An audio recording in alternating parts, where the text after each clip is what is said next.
Алла Таала орunu бекер бербейт. Пайгамбар саллаллаху алейхи ва саллям дүниеден кайтатканда оору анан кайткан да. Өткөндө бирөө айтат, бирөөнүн каерине барып калдым. Куран окуганга барып калсам, канча күн дейт атасы ооруп жатып анан дүниеден өтүптүр да. Алланын нематы деп тазалап туруп, Алла өзүнө жакындатып, дуаларын кабыл кылып, ырайымына бөлүп анап кетиптир dedi. Эң жаманы кокустан өлүп калган жаман. Побасы жок элечи. Киши оору өлө турган болсо, кыйналгандан bunun günöleri geçirilet. Günösü çok bolsa darajасы көтөрүлөт булчу.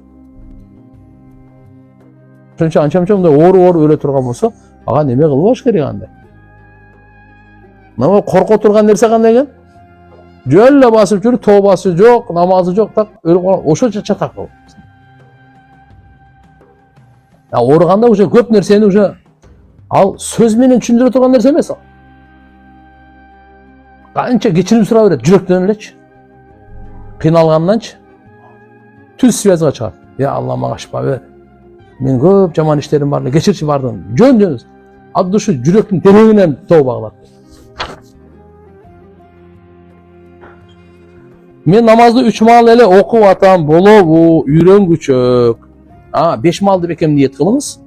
3 маалды таштабаңыз. Акырын иншалла кошосуз. Жайга жазгандар мазардын ичинде тамак жесе болобу. Зарылчылыкта болот, эчтеке эмес. Daaratты туура эмес алса, daarat өтөбү. Кандай туура эмес алды? Эгерде фарыздар аткарылбай калса өтпөйт. Фарыздар канча? 4. Мына чач чыккан жерден ээгти кошосуз. Мына кулактын 2 жумшагы менен. Макул, ушундай да кулакты менен мына жерде жууп кала берем, жер жуулбай калып кетсе, өтпөйт анда. Макул, жосум жерден эле каштын үстүнөн эле жууп атасыз да, пешене калып кетти. Анда өтпөй калбайбы? Колду жууп атасыз, мына чыккана калып кетти. Puttun başında jууп tomuk kal, emek alıp ketти. Өтпөй калат. Эгер мына фарыздар толук аткарылган болсо, эгерде сүннөттөр калып кетсе, ана мына дарат өтөт. Бирок даратыңыз толук болбойт. Ошончо пайгамбарыбыз исбагул вуду, кээ бир жерде ошо даратты толук алуу деп белгилеген да. Юхсинул вуду, даратты чырайлуу кылса, толук алса деп айтат. Ошон үчүн иншалла аракет кылышыбыз керек.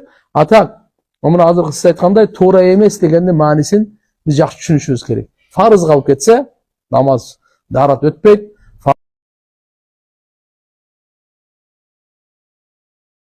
Бул дүйнөдө биз бейиштик же дозоку экенибизди билинеби? Кандайдыр бир белгилери берилейби? Албетте, пайгамбарыбыздын айткандай жашап кетип аткан болсоңуз, иншалла үмүт бейиштин жолунда кетип атасыз. Эгерде Кудай сактасын, пайгамбардын жолунан башка жакта кетип аткан болсоңуз, анда дозоктун жолунда. Акыйкатын Алла билет, акыбетин Алла билет. Иннаман амали бил хаватим дейт. Амалдардын баардыгы акыркысы эске алына деген да. Ошол дүйнөдөн өтөрүндө акыркы ошол күндөр, жашоонун акыркы күндөрү эске алынат. Жашоонун акыркы сааттары эске алынат. Акыркы сааттарда, акыркы күндөрүндө машалла тооба кылып, намаз окуп, Алладан кечирим сурап, оңолуп кеткен болсо машалла. Кудай сактасын, акырында айныса жаман да. Адам ооруп калганда айыкканга чейин күнөөлөрү кечирилип турабы. Мурда эгерде бул иманда, жакшы амалда жашоосун өткөрүп турган болсо, эми ооруп калды, айыкканга чейин күнөөлөрү кечирип турат эмес, ошондо эле баардыгы кечирилип калат. Айыкканга чейин еще көп бар ал, пока. Даражасы көтөрүлө берет ага.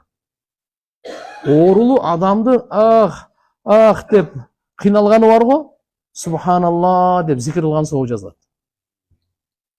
Ооруган адамды. Ооруган адам. Ооруган адамга буяктан зияратка барасың го, 70 000 периште коштоп барат. Ошо зиярат кылып аткан адамга дуа кылат. Эми оорулуу адамды өзүңүз айтыңызчы. Жөн эле бул барып аткан адамга ушунчалык сый урмат берилип атат. Оорулуу адам Алланын райымында чөмүлүп турат. Дуасы мустажаб.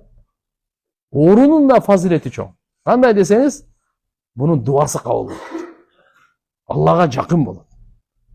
Текеберлиги, жана башкалары сынат. Бул жөндөн жөн сынбайт да булар.